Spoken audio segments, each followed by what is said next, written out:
राधे राधे, हरे कृष्णा। आप सभी का हमारे चैनल में स्वागत है। तो आज हम सुनाएंगे पुरुषोत्तम मास की 6वें अध्याय की कथा। तो आप सभी भक्तों से निवेदन है कि आप कथा को पूरा सुन लीजिएगा।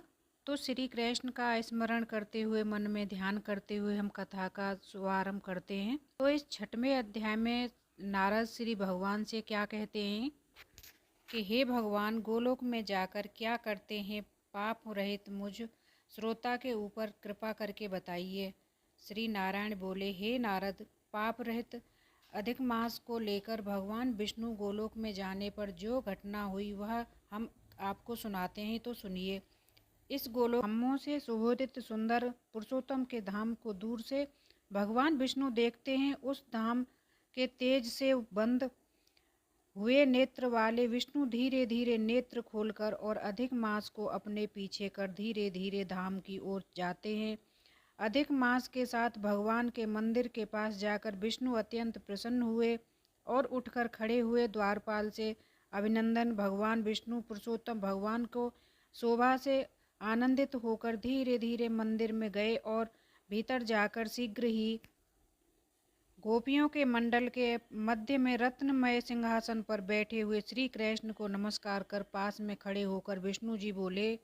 श्री विष्णु जी बोले कि गुणों से अतीत गोविंद, अद्वितीय, अविनाशी, सूक्ष्म, विकार रहित, विग्रह वाहन, गोपों के वेश में विधायक, छोटी अवस्था वाले शांत स्वरूप, गोपियों के पति, बड़े सुंदर, नूतन मेघ के समान श्याम, करुण, कामदेव के समान सुंदर, वृंदावन के अंदर रास मंडल में बैठने वाले, पर पीतरंग के पीताम्बर से शोभित, सौम्य बाहों के चढ़ाने पर मस्तक में 3 रेखा पड़ने से सुंदर आकृत वाले, रासलीला के स्वामी, रासलीला में रहने वाले, रासलीला करने वाले, सदा उत्सुक 2 भुजा वाले, मुरलीधर पीताम्बरधारी, ऐसे भगवान की वंदना करता हूँ। इस प्रकार स्तुति करने के भगवान श्री कृष्ण को नमस्कार कर पार्षदों द्वारा संस्कृत विष्णु रत्न सिंहासन पर कृष्ण की आज्ञा से बैठे।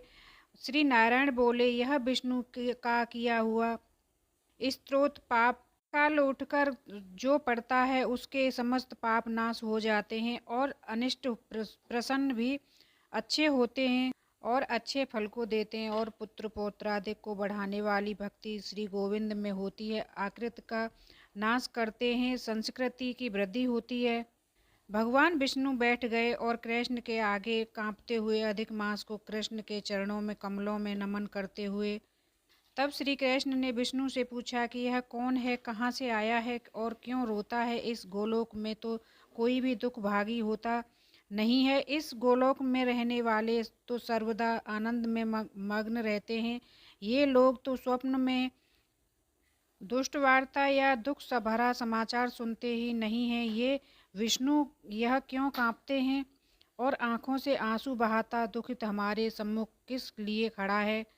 फिर श्री नारायण बोले, नवीन मेघ के समान श्याम सुंदर गोलोक के नाथ का वचन सुन सिंहासन से उठकर महाविष्णु मलमास की संपूर्ण दुख कथा कहते हुए बोले। श्री विष्णु जी बोले कि हे वृंदावन की शोभा के नाथ श्री कृष्ण, हे मुरलीधर, इस अधिक मास के दुख को आपके सामने कहता हूँ, आप सुने। इसके दुखित होने के कारण ही स्वामी रहित अधिक मास को लेकर मैं आपके पास आया हूँ। इसको उग्र दुख रूप अग्नि को आप ही शांत करें। भगवान, यह अधिक मास सूर्य की संक्रांति से रहित है, मलिन है, शुभ कार्यों में सर्वदा वर्जित है। स्वामी, हित मास में स्नान आदि नहीं करना चाहिए। ऐसा कहकर वनस्पति आदिकों ने ऐसा कहकर इसका निरादर किया है।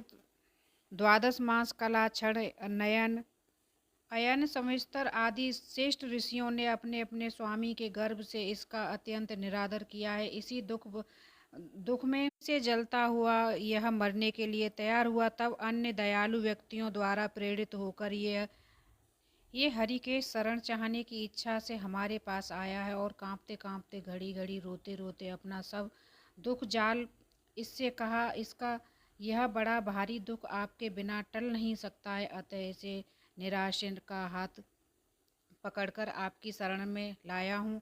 दूसरों का दुख आप सहन नहीं कर सकते हैं, ऐसा वेद जानने वाले लोग कहते हैं, अतवय एवं दुखित को कृपा करके दुख सुख प्रदान कीजिए। हे जगोतपे, आपके चरण कमलों में प्राप्त प्राणी शोक का भागी नहीं होता है, ऐसा वेद जानने वाले का कहना कैसे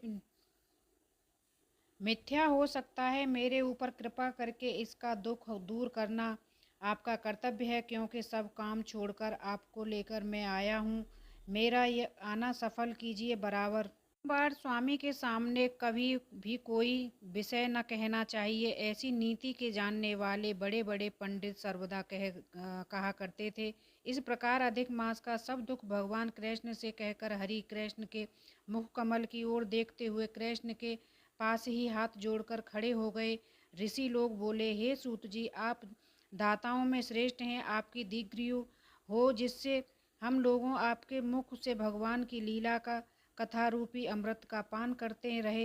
हे सूत जी, गोलोकवासी भगवान कृष्ण के विष्णु के प्रति फिर क्या कहा और क्या किया? अत्यंत पारक विष्णु कृष्ण का संबंध सब आप हम लोगों के से कहिए। फिर श्री नारायण जी कहते हैं कि आगे की कथा मैं अध्याय 7 में सुनाऊंगा। राधे राधे। जय श्री कृष्णा। जय श्रीमन नारायण। श्रीमन नारायण नारायण हरि हरि, श्रीमन नारायण नारायण हरि हरि, हरि हरि श्रीमन नारायण नारायण हरि हरि, भजमन नारायण नारायण हरि हरि, श्रीमन नारायण नारायण हरि हरि। राधे राधे। जय श्री कृष्ण।